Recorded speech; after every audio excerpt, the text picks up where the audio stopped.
My son's bride said, "We voted and decided to cancel your invitation.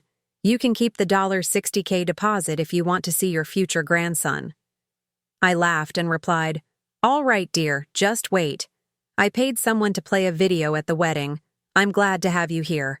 Follow my story until the end and comment the city you're watching from, so I can see how far my story has reached. I'm 62 years old, and I thought I'd seen every kind of cruelty life could throw at me. I was wrong." "We took a vote," Lilia announced, her perfectly manicured fingers drumming against my kitchen table. "Dean and I decided we don't want you at our wedding." I stood there holding the coffee pot, steam rising between us like the anger building in my chest. For a moment, I couldn't process what she'd just said. This was my kitchen, in the house where I'd raised Dean for 28 years. The same kitchen where he'd eaten countless bowls of cereal before school, where we'd talked through his teenage heartbreaks, where I'd celebrated every milestone of his life. And now this woman, this girl who'd been in his life for barely 2 years, was telling me I wasn't welcome at my own son's wedding.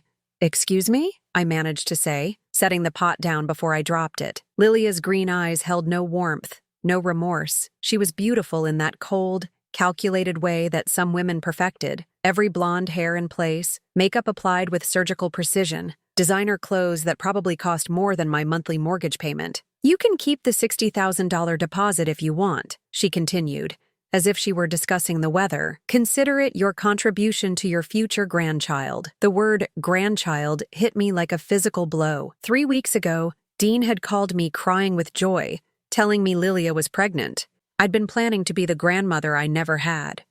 The one who'd spoil this baby, who'd babysit on weekends, who'd be there for every first step and first word. Now she was dangling my grandchild like a carrot, using an unborn baby as a weapon against me. "This is ridiculous," I said, my voice shaking. "Dean would never agree to this." Lilia smiled, and there was something serpentine about it. "Oh, but he did. We had a long conversation about toxic family dynamics and how they affect children. He agrees that distance from certain influences would be healthier for our family." Toxic family dynamics. Those weren't Dean's words. In 28 years, my son had never once called me toxic. Demanding, maybe. Overprotective, certainly. But toxic? That word belonged to someone else's vocabulary. "Where is he?" I demanded. "I want to hear this from Dean himself." "He's at work. He knew this conversation would be difficult for you to accept, so he asked me to handle it." She stood up, smoothing down her expensive dress. "Look, Dolores, I'm not trying to be cruel. I'm just protecting my family. Her family, not our family. Not Dean's family. Her family." I watched her gather her purse, move toward the door as if she owned the place, as if she'd just delivered good news instead of dropping a bomb in the middle of my life. "You know what, Lilia?" I called after her, my voice steadier now. She paused at the door, looking back with that same cold smile. "What? You're right about one thing. This conversation is difficult for me to accept." I moved closer to her, close enough to see the faint lines around her eyes that her makeup couldn't quite hide. "But not for the reasons you think." Her smile faltered slightly. "You see, in all the years I've known my son, he's never once made a major decision without talking to me first. Not about college, not about his career, not about buying his house. So the idea that he'd suddenly decide to exclude me from the most important day of his life without so much as a phone call," I shook my head. "That doesn't sound like the Dean I raised." Lilia's jaw tightened almost imperceptibly. "People change, Dolores. Dean is learning to set boundaries. Or someone's teaching him to." We stared at each other for a long moment. I could see her calculating, measuring, deciding how much resistance I might offer. What she didn't know was that I'd spent 40 years working in human resources, reading people, identifying the manipulators and the troublemakers before they could do damage, and everything about Lilia screamed trouble. "The decision is final," she said, her voice colder now, the fake sweetness completely gone. "You can either accept it gracefully, or we can do this the hard way. But either way, you won't be at our wedding." She walked out without another word, leaving me standing in my kitchen, surrounded by the silence of my empty house. I sank into the chair she'd vacated, still warm from her body heat, and tried to make sense of what had just happened. 2 hours ago, I'd been planning my outfit for my son's wedding. I'd been researching caterers for a small family dinner after the ceremony, thinking about how to welcome Lilia into our family despite my reservations about her. Now, I was apparently the enemy. My phone was in my hand before I realized I'd picked it up. Dean's number was on speed dial, but as I started to call, Lilia's words echoed in my mind. He knew this conversation would be difficult for you to accept, so he asked me to handle it. If that were true, if Dean really had sent his fiancée to uninvite his own mother to his wedding, then calling him would only make me look desperate, pathetic, exactly the kind of toxic behavior Lilia had probably described to him. But if it wasn't true, I set the phone down and walked to the window, looking out at the street where Dean had learned to ride his bike, where he'd played catch with his father before the divorce, where he'd brought home every stray dog and broken-winged bird he could find. That boy, my boy, would never hurt me like this, which meant someone else was doing the hurting. As I stood there watching the afternoon shadows grow longer across my lawn, I felt something shift inside me. The initial shock was wearing off, replaced by something harder, more focused. Lilia had made a mistake. She'd underestimated me, assumed that like most 62-year-old mothers, I'd simply accept this rejection and fade quietly into the background. She was about to learn that she'd picked the wrong woman to underestimate. I picked up my phone again, but this time I didn't call Dean. Instead, I scrolled through my contacts until I found a number I hadn't used in years. Margaret Chen, my former colleague from HR, who'd left the corporate world to become a private investigator. It was time to find out exactly who Lilia really was, and what she was hiding. Margaret arrived at my house 3 days later, carrying a thick manila folder and wearing the same no-nonsense expression she'd perfected during our years in corporate HR. At 65, she was still sharp as a tack, her silver hair pulled back in a practical bun, her dark eyes missing nothing.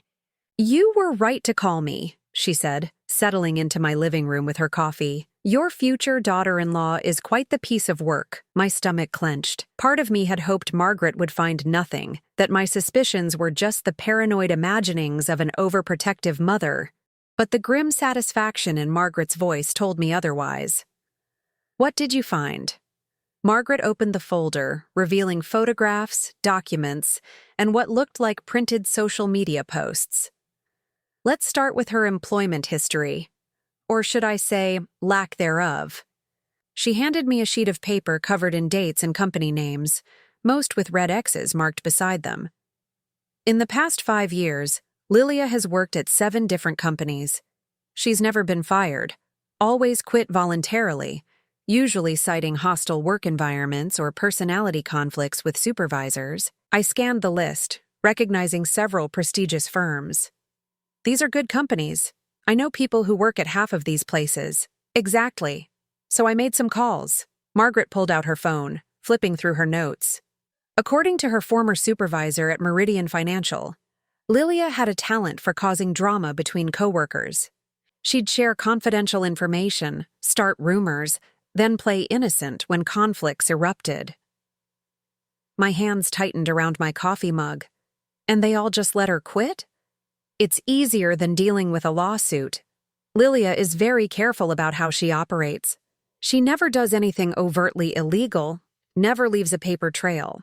But she has a pattern of identifying the most influential person in any environment and finding a way to get close to them.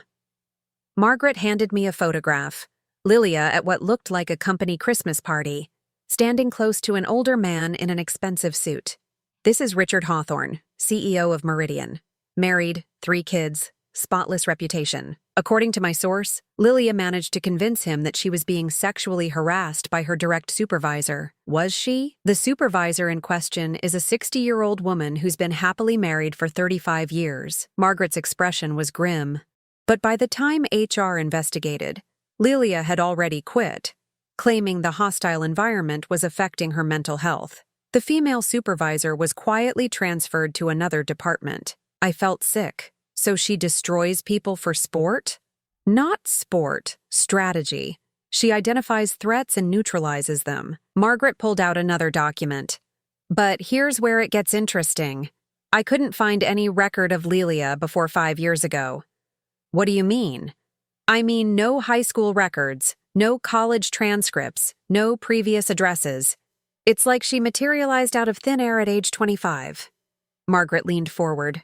That takes effort, Dolores. And money. People don't erase their past unless they have something significant to hide. The room felt colder suddenly. I thought about Lilia in my kitchen, so confident, so calculating. What about her family? Dean mentioned her parents died in a car accident. Margaret shook her head. I couldn't verify that story. No obituaries, no accident reports, nothing. Either she's lying about their deaths, or she's lying about who they were. I set down my coffee, my hands shaking slightly. Margaret, what kind of person am I dealing with here? The kind who studies people, finds their weaknesses, and exploits them. Margaret's voice was gentle but firm. And I'm afraid she's been studying your son for 2 years, learning exactly how to manipulate him. Over the next hour, Margaret walked me through what she'd discovered about Lilia's relationship with Dean. The pattern was subtle but unmistakable. She'd gradually isolated him from his friends, always with reasonable explanations. His college buddy Mike suddenly became too immature for someone planning a future. His co-worker James was obviously jealous of Dean's success and promotion. She even managed to create distance between Dean and his neighbors, Margaret said, showing me printed text messages she'd somehow obtained. Look at this conversation about the Hendersons next door. I read the messages, feeling increasingly sick. In them, Lilia told Dean that Mrs. Henderson had made passive-aggressive comments about their relationship, suggesting that Dean was too good for someone like her. The messages painted a picture of neighbors who'd been cold and unwelcoming to Lilia. But the Hendersons have been nothing but kind, I protested. They helped Dean move in. They watch his house when he travels. Mrs. Henderson brings him homemade cookies every Christmas. Exactly. But now Dean believes they disapprove of his relationship. When was the last time he mentioned them to you? I thought back over recent conversations with my son. The Hendersons, who used to feature regularly in his stories about home improvements and neighborhood barbecues, had completely disappeared from his narrative months ago. She's been rewriting his reality, I whispered, and saving the biggest target for last. Margaret's eyes met mine. You. She showed me more evidence. Carefully crafted conversations where Lilia had planted seeds of doubt about my relationship with Dean. Screenshots of discussions where she'd interpreted my normal motherly concern as controlling behavior, and my desire to spend time with my son as codependency. According to these messages, your offer to help plan the wedding was actually you trying to take over their special day. Your suggestion about the reception venue wasn't helpful. It was you being unable to let go of Dean. Each revelation felt like a physical blow. I could see how she'd done it, how she'd taken my love for my son and twisted it into something ugly and possessive. Every caring gesture reframed as manipulation, every expression of love reinterpreted as control. The pregnancy announcement, I said suddenly. When Dean called to tell me, he sounded different, almost apologetic, like he expected me to be upset. Margaret nodded grimly. Because she'd probably already told him you would be. That you'd try to interfere, or make it about yourself, or find some way to undermine their happiness. I buried my face in my hands, overwhelmed by the scope of the manipulation. My son, my loving, trusting son, had been systematically turned against me by someone who'd studied us both like lab rats. There's more, Margaret said quietly. I looked up, not sure I could handle anything else. The pregnancy itself. I had a friend who works at the medical office where Lilia supposedly had her first appointment. There's no record of any visit. Maybe she went somewhere else? Maybe. Or maybe there's no pregnancy at all. The words hung in the air between us, shocking and yet somehow not surprising. It would be the ultimate manipulation, using a non-existent grandchild to control both Dean and me. I need proof, I said, my voice hoarse. I need something concrete that Dean can't explain away or rationalize. Margaret was quiet for a long moment, studying my face. Are you sure you're ready for this, Dolores? Once we go down this road, there's no going back. Your relationship with your son might never be the same. I thought about Dean as a little boy, running to me with skinned knees and broken toys, trusting me to fix everything. I thought about the man he'd become. Kind, generous, loyal to a fault. Those qualities that made him such a wonderful person also made him vulnerable to someone like Lilia. She's destroying him, I said finally. Maybe slowly, maybe subtly, but she's destroying everything good about him. If I don't stop this, there won't be a relationship left to save. Margaret nodded, closing the folder. Then we keep digging. But Dolores, you need to be very careful. Lilia is smart, and she's ruthless. If she realizes you're onto her, she'll escalate. The ultimatum about the wedding might just be the beginning. As Margaret left that evening, I stood in my empty house, surrounded by photos of Dean at every stage of his life. In every picture, he was smiling, his eyes bright with trust and love. In recent photos with Lilia, that brightness had dimmed somehow, replaced by something more guarded, more careful. I'd spent 2 days mourning the loss of my invitation to my son's wedding. Now I realized that was the least of what I stood to lose. If I didn't act soon, I might lose Dean entirely, not just to Lilia, but to the hollow shell of himself she was creating.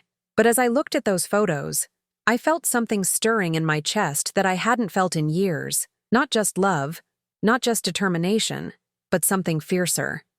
Something that reminded me of the young mother who'd fought tooth and nail to protect her child from an abusive father, who'd worked 3 jobs to keep food on the table, who'd never once backed down when Dean's welfare was at stake. Lilia thought she was dealing with a harmless older woman, someone who'd accept rejection and fade quietly away. She was about to discover that a mother's love, when threatened, was the most dangerous force she'd ever encountered. The medical records arrived on a Tuesday morning, hidden inside what looked like a routine insurance envelope. Margaret had outdone herself. Her contact at the lab had been thorough and discreet. My hands trembled as I opened the packet, knowing that what I found inside would either vindicate my suspicions or prove me to be a paranoid mother losing her grip on reality. What I found was worse than I'd imagined. There was no pregnancy. The blood work was clear, dated just 3 days ago. But that wasn't the devastating part. The devastating part was the STD panel that had been run at the same time, and the positive result for chlamydia.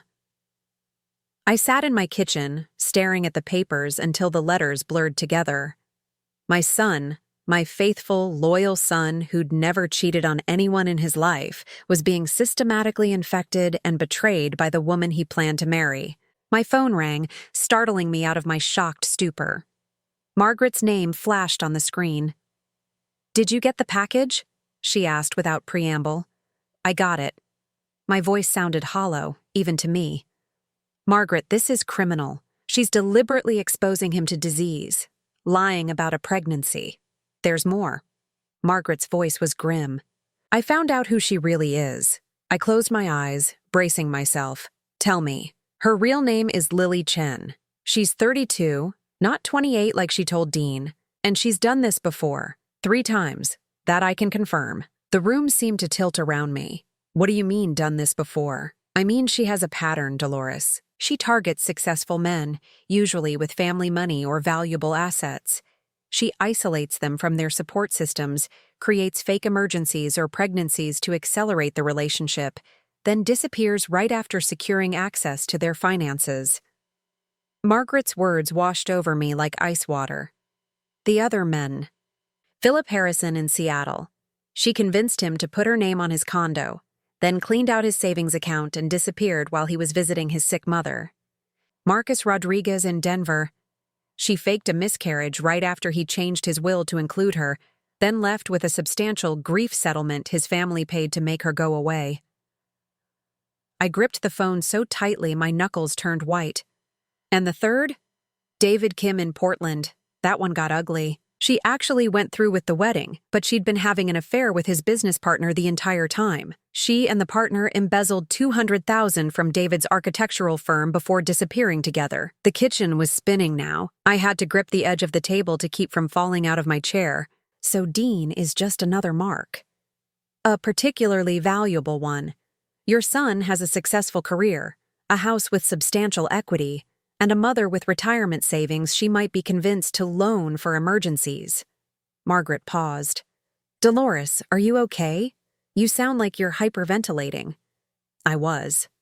I forced myself to take slow, deep breaths, but my chest felt tight with rage and terror. How long do we have? Based on her previous pattern, not long. The fake pregnancy accelerates everything. She'll probably manufacture some kind of crisis right after the wedding.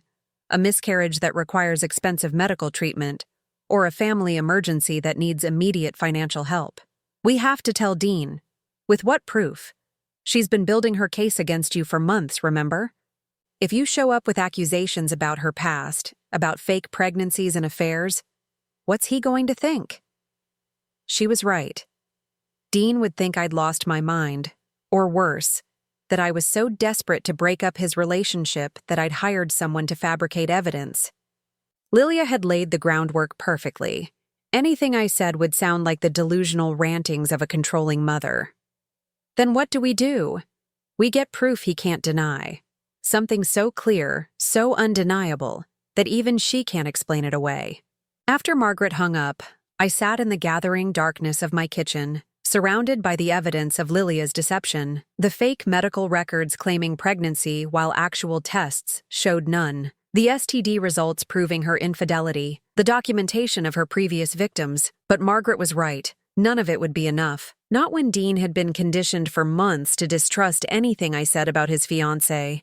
I needed something more, something personal, something that would shatter the illusion so completely that Dean would have no choice but to see the truth. That's when I remembered the conversation I'd overheard 3 weeks ago. I'd stopped by Dean's house to drop off some documents he'd needed for his mortgage refinancing. I had my own key. He'd insisted I keep it, back when our relationship was normal. I'd let myself in, calling out to announce my presence, but heard voices from the back patio. Dean's voice, excited. I can't wait to tell Mom about the baby. She's going to be so happy. And then Lilia's response, cold and calculating. Actually, I think we should wait. Your mother has been very stressed lately. This kind of news might overwhelm her. At the time, I'd thought it was considerate of her to be concerned about my emotional state. Now I realized she'd been buying herself time to figure out how to use the pregnancy announcement as a weapon against me. But there had been something else. A phone call Lilia had taken while Dean was in the bathroom.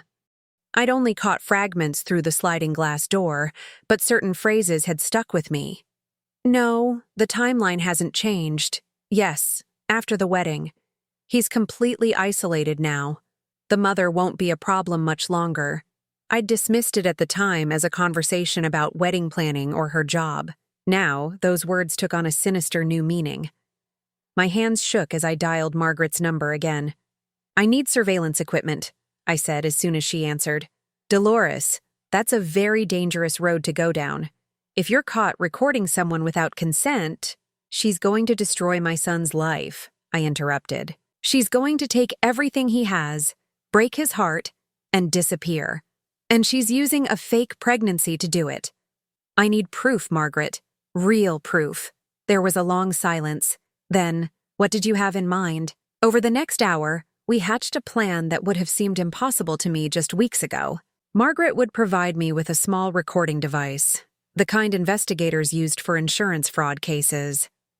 I would find a way to get Lilia talking, to catch her in her own words admitting what she was really doing. You'll only get one chance, Margaret warned. If she suspects you're recording her, she'll disappear overnight. And she'll take Dean with her. Then I better make it count. The opportunity came sooner than expected. 2 days later, Lilia called me. Dolores, I think we need to talk. Her voice was syrupy sweet, the fake warmth back in full force. I've been thinking about our conversation the other day, and I feel terrible about how it went. My heart hammered against my ribs. Oh? I was hoping we could meet for coffee tomorrow, just the two of us. I want to clear the air before the wedding. Every instinct I had screamed that this was a trap, but it was also an opportunity, maybe the only one I'd get. That sounds nice, I managed to say, my voice steady despite the adrenaline coursing through my veins. Where would you like to meet? We arranged to meet at a small cafe downtown, the kind of place with intimate corners and ambient noise that would provide perfect cover for a recording. After I hung up, I called Margaret. She's making her move, Margaret said grimly. Whatever she's planning, she wants to make sure you're completely neutralized before the wedding. Good, I said, surprising myself with the steel in my voice, because I'm planning to neutralize her first. That night, I lay awake staring at the ceiling, thinking about the woman my son was planning to marry. The woman who'd systematically destroyed 3 other men's lives and was now working on his. The woman who was using the promise of my grandchild as a weapon against both of us. I thought about Dean as a little boy, trusting everyone, believing the best in people. Those beautiful qualities that made him vulnerable to someone like Lilia. I'd protected him from his father's cruelty, from neighborhood bullies, from every threat I could identify, but I'd never imagined I'd have to protect him from the woman he loved. As dawn broke over my quiet neighborhood, I made myself a cup of coffee and checked the small recording device Margaret had given me. Such a tiny thing to carry the weight of my son's future. But tomorrow, in that cafe, I would either save Dean from the biggest mistake of his life or lose him forever trying. Either way, the truth would finally come out. The cafe was busier than I'd expected for a Wednesday afternoon. Perfect. The ambient noise would cover our conversation and make the recording clearer. Margaret had coached me on the technical details until I could recite them in my sleep. I arrived 15 minutes early, choosing a corner table that would give me the best acoustics while appearing casual. My purse sat beside me, the tiny recording device already activated. My hands were steady now. The nervous energy from the past few days crystallized into cold determination. I'd spent 2 sleepless nights rehearsing this moment, preparing for every possible scenario. Lilia arrived exactly on time, looking stunning as always in a cream-colored dress that probably cost more than my monthly grocery budget. She moved through the cafe with the confidence of someone who'd never met a room she couldn't charm, heads turning as she passed. Dolores. She embraced me like we were old friends, her perfume expensive and cloying. Thank you so much for meeting me. I know things have been tense. She settled into the chair across from me, ordering a complicated coffee drink from the hovering waitress. I noticed she didn't order any food, another red flag that supported Margaret's theory about the fake pregnancy. I've been doing a lot of thinking, she began, her voice pitched to carry just the right amount of vulnerability, about family, about the future, about what's best for Dean and the baby. The baby, my non-existent grandchild, the phantom she was using to manipulate us both. I forced my expression to remain neutral, grandmother eager. I'm glad you wanted to talk, I said carefully. I've been thinking too. Good. She smiled, but there was something predatory about it. Because I have a proposition for you. My pulse quickened, but I kept my voice level. I'm listening. Lilia leaned forward conspiratorially. I know this whole wedding situation has been difficult.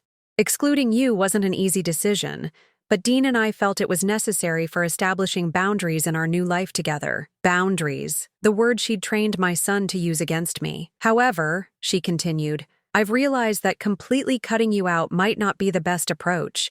After all, you are going to be this baby's grandmother.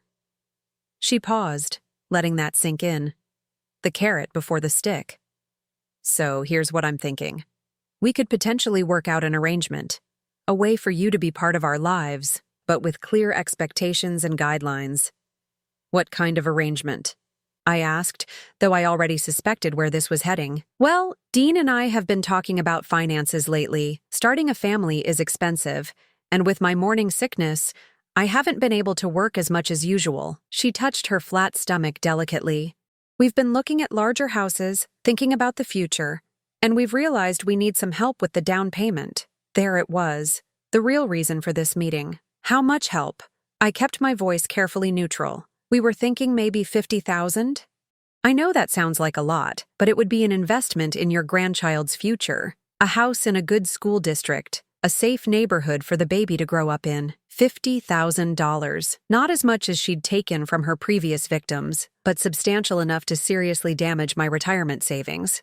And I was sure it would be just the beginning. And in exchange? I prompted. In exchange, we could reconsider the wedding invitation. And of course, you'd have a relationship with your grandchild. Supervised visits, maybe helping with babysitting when the child is older. Her smile was radiant, as if she were offering me the greatest gift imaginable. Supervised visits with my own grandchild. The audacity was breathtaking. "That's very generous," I said slowly. "But I have to ask, if Dean wanted me at the wedding, why isn't he here having this conversation himself?"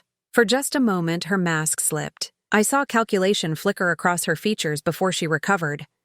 Dean is sensitive about family dynamics. His father's abandonment really affected him, you know.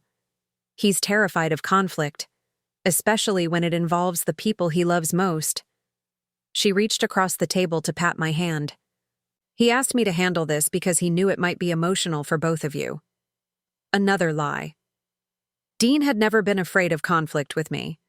We'd had our disagreements over the years, but we'd always worked through them together. The idea that he'd send his fiancée to negotiate our relationship was so foreign to his character that it confirmed everything Margaret had discovered. "I see," I said. "And this house you're looking at, is it contingent on getting this money from me?"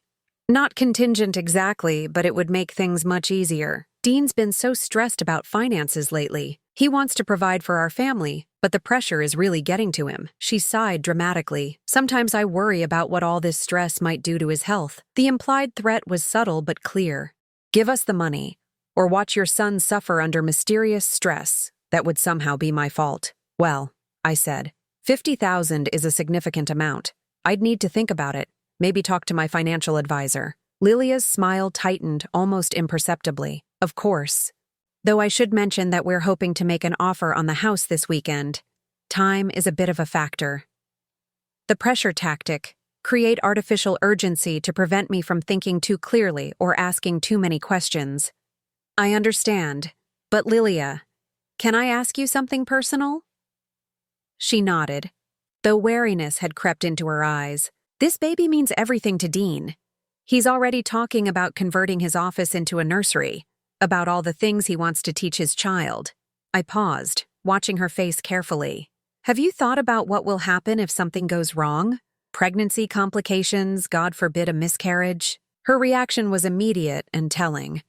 Instead of the concern or fear a genuinely pregnant woman might show, her expression sharpened with what looked like irritation. "Why would you even say something like that?" she snapped. "That's incredibly negative thinking." "I'm sorry," I said quickly. "I didn't mean to upset you. I just know how much Dean is looking forward to being a father. If something happened..." "Nothing is going to happen." Her voice was cold now, all pretense of warmth gone. "My doctor says everything is progressing perfectly normally." "That's wonderful. Which doctor are you seeing?" "I'd love to send flowers to the office, maybe a thank you note for taking such good care of my future grandchild." The question seemed to catch her off guard. "Dr. Johnson, at Women's Health Associates." I nodded as if the name meant something to me, though I was certain she'd made it up on the spot. "I'll have to look them up." "Is that the practice on Elm Street?" "No, downtown, on 5th. Another lie, delivered without hesitation. There was no Women's Health Associates on 5th Street. I'd looked up every OB/GYN practice in the city after Margaret first suggested the pregnancy might be fake. "Of course, I'm getting my streets mixed up." I smiled warmly. "I'm just so excited about becoming a grandmother." "When is your next appointment? Maybe Dean could send me a picture of the sonogram." For the first time since she'd arrived, Lilia looked genuinely uncomfortable. We're waiting until the second trimester for the first sonogram. My doctor prefers to be cautious with first pregnancies." Another lie. Most doctors did the first sonogram between 8 and 12 weeks, and if Lilia had been pregnant as long as she claimed, she'd be well into her second trimester by now. "That makes sense," I said. "Medical care has changed so much since Dean was born. I had sonograms every month, it seemed like." "Yes, well, every doctor has their own approach." Lilia glanced at her watch, clearly eager to end this line of questioning. "So about the money." "Right." I pretended to consider it seriously.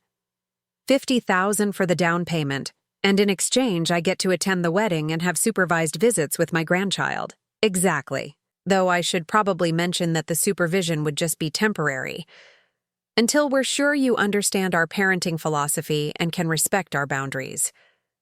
Our boundaries. Everything was about their boundaries, their rules, their control. "And if I can't come up with the money?" I asked. Lilia's smile returned, but it was colder now. Then I suppose things would continue as we originally planned, the wedding without you, and very limited contact with the baby. Dean agrees that it's important to protect our child from negative influences. There was the stick. Pay up, or lose your son and grandchild forever. I need to think about this, I said, reaching for my purse. When do you need an answer? Soon. Like I said, we want to make the offer this weekend. I stood up, making sure the recording device was still running. Thank you for the coffee, Lilia, and for being so direct about what you want. She stood too, her confidence returning now that she thought she'd delivered the killing blow. I hope you'll make the right decision, Dolores, for Dean's sake and for the baby's. As I watched her walk away, her designer heels clicking against the cafe floor, I felt a strange sense of calm settle over me. She'd given me everything I needed: the extortion attempt, the lies about the pregnancy, the threats about my future relationship with Dean. But more than that, she'd shown me exactly who she was when she thought she held all the cards: cruel, calculating, and utterly without conscience. I sat back down and ordered another coffee, pulling out my phone to call Margaret. The recording had captured every word, every threat, every lie. Now came the hard part: figuring out how to use it to save my son without destroying him in the process. Because one thing had become crystal clear during our conversation. Lilia wasn't just planning to take Dean's money and disappear. She was planning to take Dean himself, to isolate him so completely from everyone who loved him that he'd have no choice but to depend entirely on her. The wedding was just the beginning. The real destruction would come after, when she had him legally bound to her and completely cut off from anyone who might help him see the truth. I had 5 days until the wedding. 5 days to expose her, save my son, and prevent another man from becoming her victim. It was time to turn the tables. The venue was everything I'd expected from Lilia: expensive, ostentatious, and designed to impress rather than celebrate. The Grandview Ballroom overlooked the city, its floor-to-ceiling windows offering a panoramic view that probably cost more for one day than most people spent on their entire wedding. I stood in the parking lot at exactly 2:47 p.m., 13 minutes before the ceremony was scheduled to begin. In my purse was a small tablet, loaded with everything Margaret and I had compiled over the past month: the recording from the cafe, the medical records proving Lilia wasn't pregnant, the documentation of her previous victims, and most damning of all, the photographs. The photographs had been Margaret's breakthrough. Her contact at the lab hadn't just provided medical records, he'd also revealed that Lilia had been there with a man, not Dean. A tall, dark-haired stranger who'd held her hand in the waiting room and kissed her passionately before she went in for her STD test. Margaret had tracked him down within 48 hours. Marcus Rivera, a pharmaceutical sales rep from Phoenix, married with 2 kids. According to his credit card records, he'd been paying for a hotel room in our city for the past 3 months, the same hotel where Lilia had supposedly been staying during her apartment hunting trips. She'd been living a double life, playing Dean and Marcus against each other, probably planning to disappear with whoever offered the bigger payoff. The pregnancy story was likely being sold to both men. I smoothed my navy dress, the one I'd originally planned to wear as mother of the groom, and walked toward the entrance. The doorman looked surprised to see me. "Ma'am, I'm going to need to check the guest list." "I'm the groom's mother," I said calmly. "Dolores Hoffman." He scrolled through his tablet, frowning. "I'm sorry, but I don't see your name here." "That's correct. I wasn't invited." I met his confused gaze steadily. "But my son is about to make the biggest mistake of his life, and I'm going to stop it." Before he could respond, I walked past him into the ballroom. The ceremony was already underway. Dean stood at the altar in the tuxedo I'd helped him pick out, looking handsome, but somehow diminished. The joy I'd expected to see on his wedding day was absent, replaced by something that looked almost like resignation. Lilia faced him in a dress that probably cost more than my car, her veil a cascade of imported lace. She was radiant, glowing with the satisfaction of a predator about to claim her prize. The officiant was speaking about love and commitment, words that felt like mockery in this context. I made my way quietly along the back wall, my heart hammering against my ribs. About 50 guests filled the ornate chairs, mostly Lilia's friends and colleagues, with a scattering of Dean's co-workers who hadn't been successfully isolated yet. I recognized several faces from Margaret's research, other successful men who'd probably been cultivated as backup options. If anyone has a reason why these two should not be wed, the officiant intoned, speak now or forever, hold your peace. The traditional words that were meant to be ceremonial, a formality that no one ever actually invoked. But as they echoed through the ballroom, I stepped forward. I do. The words came out stronger than I'd expected, cutting through the elegant atmosphere like a blade. Every head turned toward me, gasps rippling through the assembled guests. Dean's face went white, his eyes wide with shock and what looked like betrayal. Mom? His voice cracked on the word. Lilia's perfect composure finally shattered. Her face contorted with rage, the mask slipping to reveal something ugly underneath. Get her out of here! She hissed to the security guard near the door. Wait, I called out, pulling the tablet from my purse. Before you have me removed, there's something everyone needs to see. I'd prepared for this moment, practiced it until I could execute it flawlessly. The tablet connected to the ballroom's AV system. Margaret had arranged that detail earlier in the week, posing as a wedding videographer doing a venue walkthrough. The first image that filled the large screens around the room was the medical record. Clear, official, undeniable, a negative pregnancy test dated just 1 week ago. Your bride isn't pregnant, I announced, my voice carrying to every corner of the ballroom. She never was. Dean staggered backward as if I'd physically struck him. That's impossible, the doctor confirmed. What doctor, Dean? I clicked to the next slide, a directory listing showing that the address Lilia had given me didn't exist.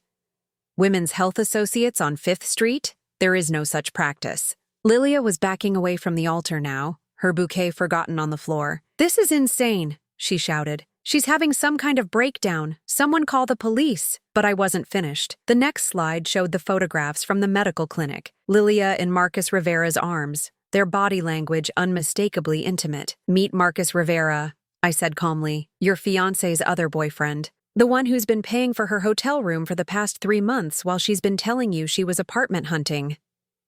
The gasps from the audience were audible now. Several guests were pulling out their phones, recording everything. Dean stood frozen at the altar, his face cycling through disbelief, horror, and dawning comprehension. You psychotic bitch, Lilia screamed, abandoning all pretense of composure. You hired someone to fake these photos. I hired someone, I agreed, a private investigator, because something about you never felt right. I clicked to the next slide, a compilation of newspaper clippings about Lilia's previous victims. Your real name is Lily Chen.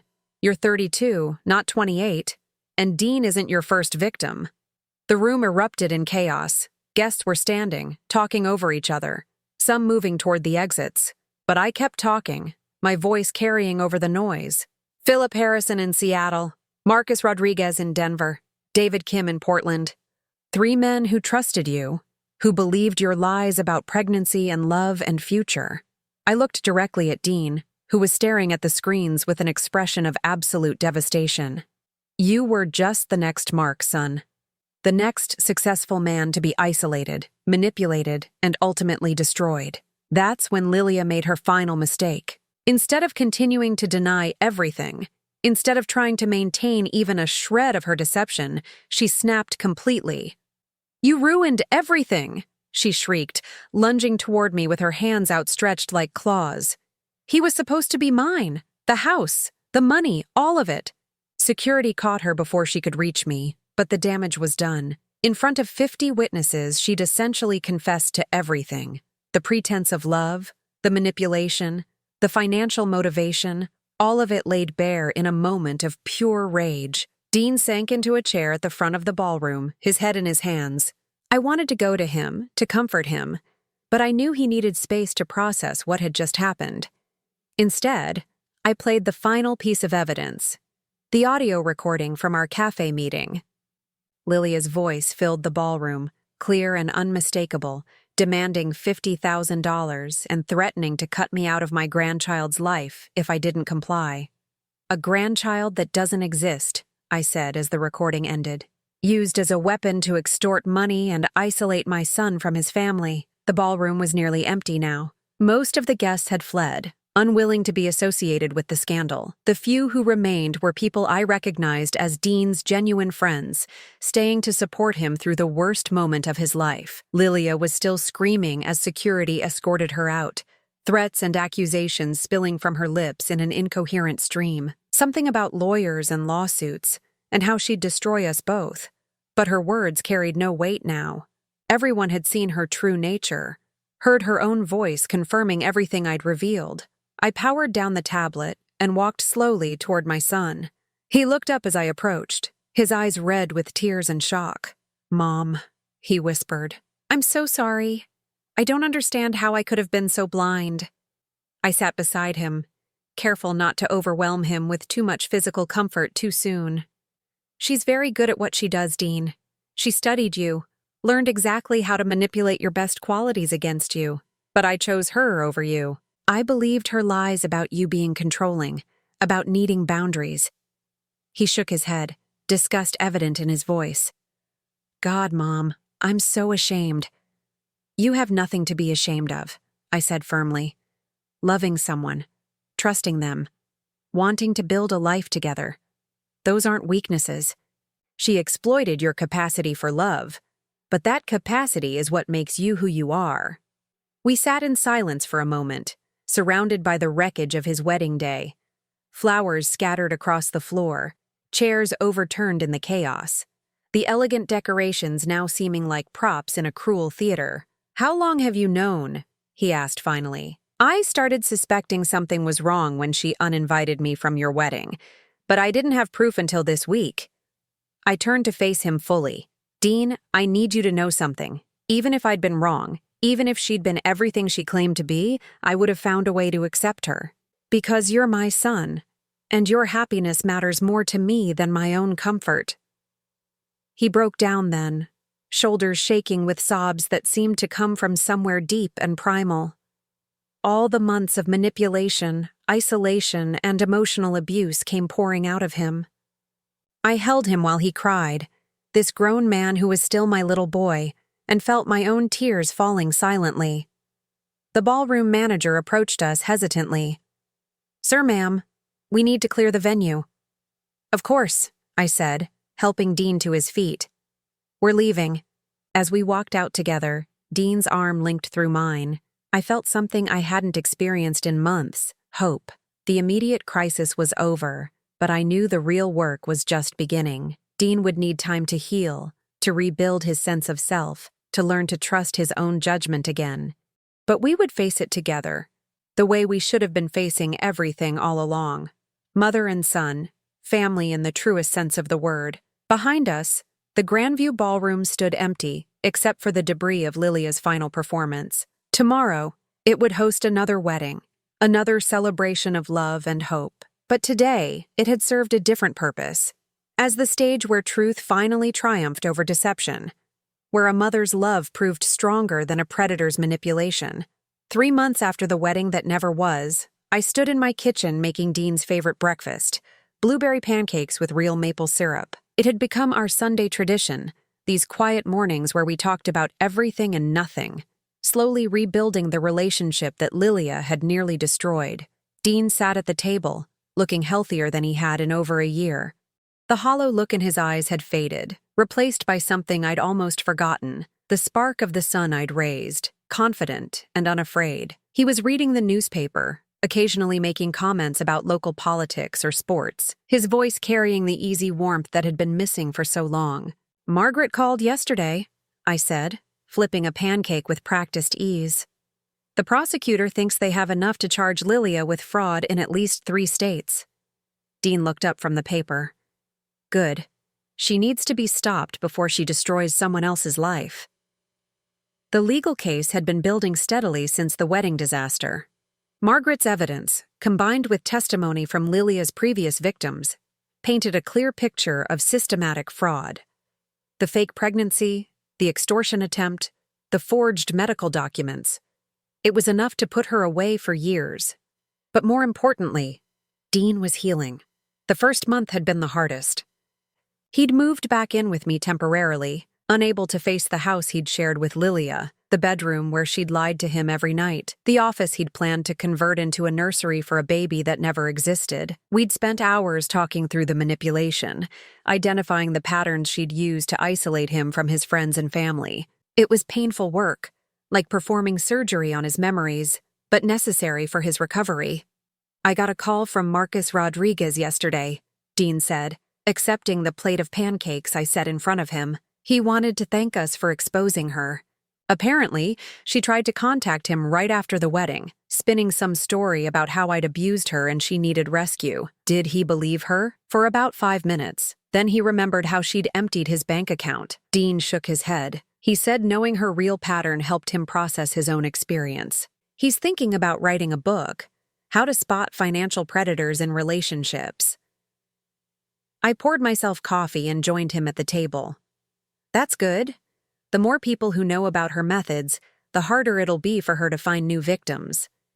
"Speaking of which," Dean said, his voice taking on a more serious tone, "I wanted to talk to you about something." My stomach clenched automatically. Months of crisis had programmed me to expect bad news, but Dean's expression was calm, even determined. "I've been thinking about the money," he said. "The $40,000 I spent on that wedding. The engagement ring. All of it. I want to do something meaningful with what's left." After the wedding disaster, Dean had been able to recover most of the deposits. The venue, the caterer, even the florist had been sympathetic once they understood what had happened. The engagement ring, a 3-carat diamond that had cost him 6 months of savings, had been returned when Lilia fled the city. "What did you have in mind?"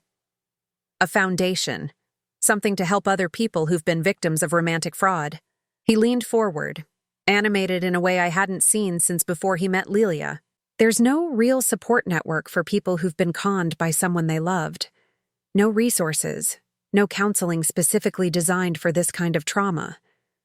I felt pride swell in my chest. This was my son, the man who'd always wanted to help others, to make meaning from his pain. "That's a wonderful idea," I said softly. "I want to call it the Hoffman Foundation," he continued, "named after the strongest woman I know, the one who refused to give up on me even when I gave up on myself." Tears pricked my eyes. "Dean, I mean it, Mom. You saved my life. If you hadn't investigated her, if you hadn't been brave enough to stand up at that wedding," he shook his head, "I would have lost everything. My house, my savings, maybe even my job if she'd convinced me to relocate like she was planning." We'd learned about the relocation plan from Marcus Rivera. Lilia had been pressuring both men to move to different cities, isolating them further from their support systems while positioning herself to disappear more easily when the time came. My phone rang, interrupting the moment. Margaret's name appeared on the screen. "Sorry," I said to Dean, "but it might be important." "Dolores!" Margaret's voice was tight with excitement. "Turn on Channel 7, now!" I grabbed the remote, switching to the local news. A familiar face filled the screen, Detective Sarah Chen, holding a press conference outside the courthouse. "Thanks to evidence provided by private citizens and investigators, we've been able to connect Lily Chen, also known as Lilia Hartley, to fraudulent activities in 4 states spanning the past 7 years. The defendant has been charged with wire fraud, identity theft, and conspiracy to commit financial crimes." The reporter cut to file footage of Lilia being led away in handcuffs, her designer clothes replaced by an orange jumpsuit, her perfect hair disheveled. She looked smaller somehow, diminished without her armor of manipulation and lies. "The victims in this case showed remarkable courage in coming forward," Detective Chen continued. "Their willingness to share their experiences has prevented what could have been additional crimes and helped us build a comprehensive case against the defendant." Dean reached over and squeezed my hand. "We did it," he said quietly. The news segment continued with interviews from some of the other victims. Philip Harrison, the man from Seattle, spoke about the importance of recognizing the warning signs. Marcus Rodriguez discussed the shame that kept many victims silent and how sharing their stories could help others. "There's something else," Margaret said over the phone. "The FBI wants to use your case as part of a training program for their financial crimes unit. Your recording from the cafe is apparently a textbook example of extortion tactics." After Margaret hung up, Dean and I sat in comfortable silence, watching the trees outside my kitchen window. The leaves were changing color, fall arriving with its promise of renewal and fresh starts. "I need to tell you something," Dean said eventually, "about the months before the wedding, when I was pulling away from you. I'd been dreading this conversation, afraid of what I might hear, but I knew we needed to have it. Part of me knew something was wrong," he continued. "Not consciously, but somewhere deep down. That's why I was so defensive whenever you tried to get close. I wasn't just protecting her from you. I was protecting myself from having to face what I already suspected. Dean, you don't have to—" "Yes, I do." He met my eyes directly. "I chose to believe her lies because the truth would have meant admitting I'd been fooled, that I'd chosen someone who didn't love me over the person who'd loved me unconditionally my entire life." The pain in his voice was raw, honest. This was the conversation we'd been building toward for months. I was so angry at myself for being vulnerable to her manipulation that I turned that anger on you instead. Because you represented everything I felt like I'd failed at: discernment, loyalty, family. He paused. "I'm sorry, Mom. Not just for the wedding, but for all of it. For making you fight for a relationship that should never have been in question." I reached across the table and took his hand. "You were being manipulated by a professional, Dean. Someone who'd practiced these techniques on multiple victims. Someone who studied psychology and human nature to perfect her methods. The fact that you eventually recognized something was wrong, even subconsciously, shows how strong you actually are." "I don't feel strong. Strength isn't about never being fooled," I said. "It's about what you do when you realize you've been fooled. You didn't double down on the lies or blame everyone else for your situation. You faced the truth, even when it was humiliating. You're helping other victims, turning your experience into something meaningful." Over the following weeks, Dean threw himself into planning the foundation. He researched existing resources, consulted with therapists who specialized in trauma recovery, and connected with other fraud victims who wanted to help. I watched him transform his pain into purpose and felt a pride deeper than anything I'd experienced as his mother. This was who he really was, not the diminished, isolated man Lilia had been creating, but someone who could take the worst experience of his life and use it to help others. The foundation launched 6 months later, operating out of a small office downtown. Dean had partnered with local therapists, financial advisors, and legal aid societies to provide comprehensive support for romance fraud victims. I attended the opening ceremony, watching as Dean addressed a room full of people who'd experienced similar betrayals. His voice was steady, confident, carrying the authority of someone who'd survived and chosen to help others do the same. "Recovery from this kind of fraud isn't just about getting your money back," he said. "It's about rebuilding your ability to trust. Others, yes, but more importantly, yourself. It's about learning that being loving and trusting aren't weaknesses to be ashamed of, but strengths that make the world better." After the ceremony, as we cleaned up the reception, Dean handed me an envelope. "What's this?" "The first newsletter," he said. "Look at page 3. I flipped to the page he'd indicated and found an article titled, "When Mothers Know Best: Trusting Family Instincts." It was the story of our experience, told from Dean's perspective, focusing on how family members often see warning signs that victims miss. "I wanted people to know," he said, "that sometimes the people who love us most can see what we can't, and that it's okay to listen to them, even when it's painful." The article ended with a dedication to my mother, Dolores Hoffman, who never stopped fighting for me, even when I stopped fighting for myself. As I read those words, I felt a peace settle over me that I hadn't experienced in years. Not just because the ordeal was over, but because we'd emerged from it stronger, more honest with each other than we'd ever been. That evening, as I prepared dinner in my quiet kitchen, I reflected on everything that had changed. The empty space where Lilia's lies used to live had been filled with truth, hard-won and precious. Dean and I had learned to communicate without the filter of manipulation between us. But perhaps most importantly, I'd learned that a mother's instincts, that deep, unshakable knowledge of our children, wasn't something to doubt or second guess. It was a gift, honed by years of love and attention, and sometimes it was the most powerful weapon we had against those who would harm our families. My phone rang, pulling me from my thoughts. Dean's name appeared on the screen. "Hey, Mom." His voice was warm, happy. "I know it's Monday, but I was wondering if you'd like company for dinner." I brought Chinese takeout. "You know you're always welcome," I said, smiling as I heard his key in the lock. He appeared in the kitchen carrying bags of food and wearing the easy grin I remembered from his childhood. No shadows in his eyes, no tension in his shoulders. Just my son, home where he belonged, safe and whole and free. As we spread the takeout containers across my kitchen table, the same table where Lilia had once tried to buy my silence, I marveled at how completely our lives had changed. The fear was gone, replaced by the simple joy of being a family again. Dean was sharing a story about one of the Foundation's success stories when he paused mid-sentence. "What?" I asked. "I just realized something," he said, his expression thoughtful. "I'm happy. Really, genuinely happy. I can't remember the last time I felt this way." "When?" I asked softly. He thought for a moment. "Before I met her. Before I started doubting myself and everyone who loved me." He reached across the table and squeezed my hand. "Thank you for giving me back my life, Mom." "You gave yourself back your life?" I corrected. "I just reminded you who you really were." Outside my kitchen window, the evening light was fading, but inside, we were surrounded by warmth and laughter and the unbreakable bond between a mother and her son. The nightmare was over, the healing was complete, and the future, for the first time in years, looked bright with possibility. Now I'm curious about you who listened to my story. What would you do if you were in my place? Have you ever been through something similar? Comment below. And meanwhile, I'm leaving on the final screen 2 other stories that are channel favorites, and they will definitely surprise you. Thank you for watching until here.